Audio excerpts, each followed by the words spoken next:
Bem, bom, hoje vamos ter a nossa última aula da unidade número 1 do curso de Logística Reversa. Na aula anterior a gente já começou a falar sobre a logística reversa, né, sobre o surgimento dela, e comentamos brevemente sobre o canal, né, os canais de distribuição reversos. Hoje vamos falar um pouco mais e vocês podem ver aqui dois tipos, né? Um que é que são as trocas e devoluções, então elas têm mais a ver com um produto defeituoso ou algum erro na expedição do produto, né?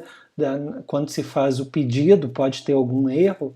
Então, geralmente isso é feito para garantir ao cliente que ele tenha o direito, né, de devolver um produto que porventura tenha aparecido algum problema assim que ele fez a compra. Então, geralmente, nesses casos de troca e devolução, é a própria loja que vai receber esse produto com defeito.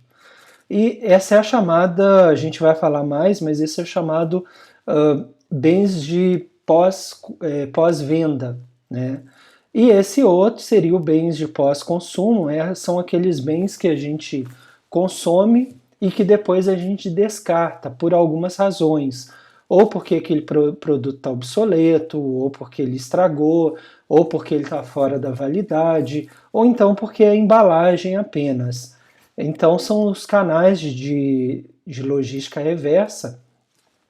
Pelo nosso esquema, a gente tem aqui, né, desde o fornecedor até o consumidor final. Então, aonde temos a matéria-prima, o transporte, a fabricação do produto, o atacadista, o varejista, como o caso do supermercado, por exemplo, e nós, consumidores. Então, imaginem um remédio, um medicamento, né? Então, ele tem os princípios dele, feito pelo fabricante, pode ser um xarope, um comprimido, né? E isso vai ter vai ser enviado para os postos de distribuição, os atacadistas, até chegar, nesse caso, às farmácias, na qual nós, consumidores, iremos comprar esse medicamento. Chegando na farmácia, caso depois que tu tenha comprado o remédio, se ele estiver vencido, algumas farmácias recolhem, né, tem um ponto de coleta para receber os medicamentos vencidos. E esses medicamentos, eles depois vão ser entregues, né, a alguma instituição para que ela faça a destinação correta. Então, para vários tipos de produtos já existe uma legislação que versa sobre a questão da obrigatoriedade que os pontos de venda recolham esses materiais. Então é o caso, por exemplo, né, dos remédios, é o caso das pilhas e baterias, de embalagens de produtos agropecuários, dentre outros. O que a gente precisa é que mais situações desse tipo ocorram para que esses produtos não sejam descartados em qualquer lugar ou no lixo comum. Então, uma possibilidade é, se a gente devolve esse medicamento para a farmácia, essa farmácia vai fazer o caminho inverso, né, a logística reversa. Um outro caso é o caso que eu tinha falado, né, das trocas e devoluções. Por exemplo, tu vai numa loja de calçados, compra um tênis ou um sapato e esse sapato está com defeito.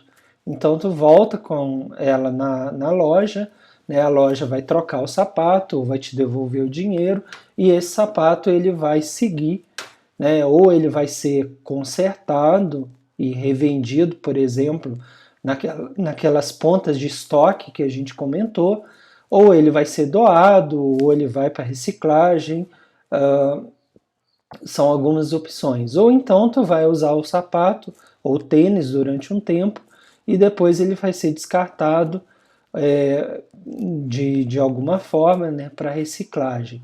Alguns casos, se tu encontra um produto com defeito, tipo um tênis, muitas vezes a loja ela não recebe, ela pede para que o cliente envie pelo correio direto para o fabricante.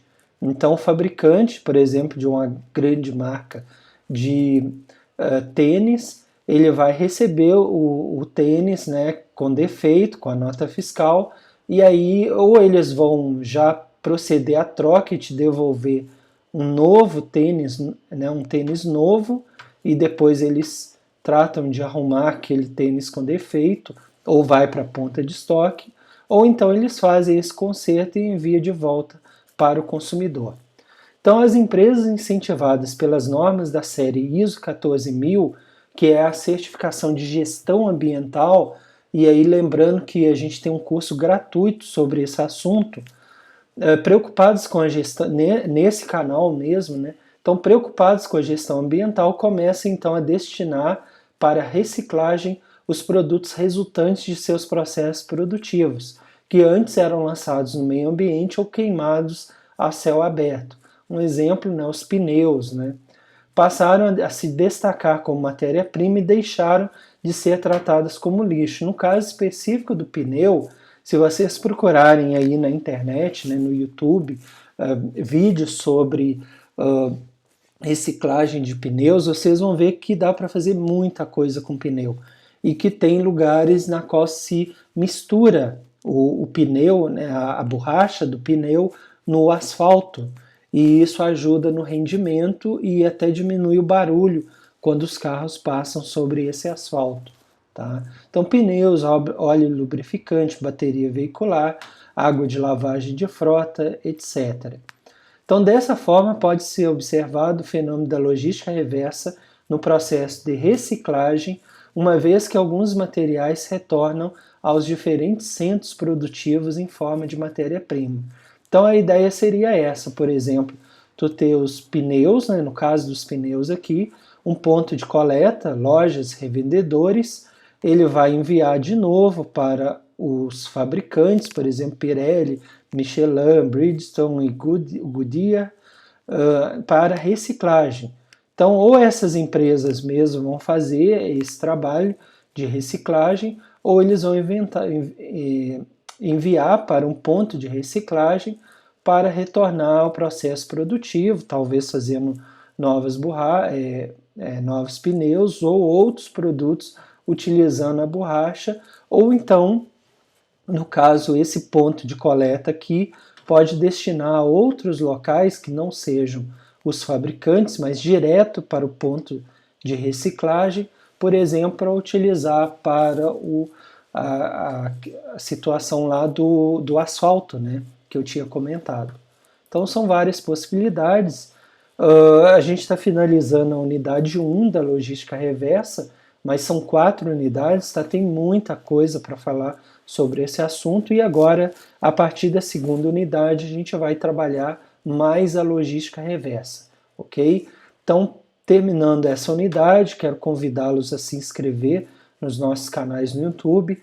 Periodicamente a gente está colocando cursos novos, né, vídeos novos sobre administração e sustentabilidade ambiental. Então basta digitar no YouTube, na procura, Ricardo Ribeiro Alves, que vocês vão ter todos esses cursos, tá? Logística reversa, marketing ambiental, consumo consciente, sistema de gestão ambiental, certificação florestal, ou então também o nosso canal no YouTube, né, o Administração Verde, na qual a gente tem vários vídeos que não necessariamente são cursos, mas são vídeos sobre os temas, por exemplo, temas pontuais, greenwashing, reciclagem, reutilização, então tem vários assuntos lá, ok? Então nosso site é administraçãoverde.com.br, qualquer contato no nosso Instagram, o ricardo.escritor, os nossos livros e as nossas redes sociais.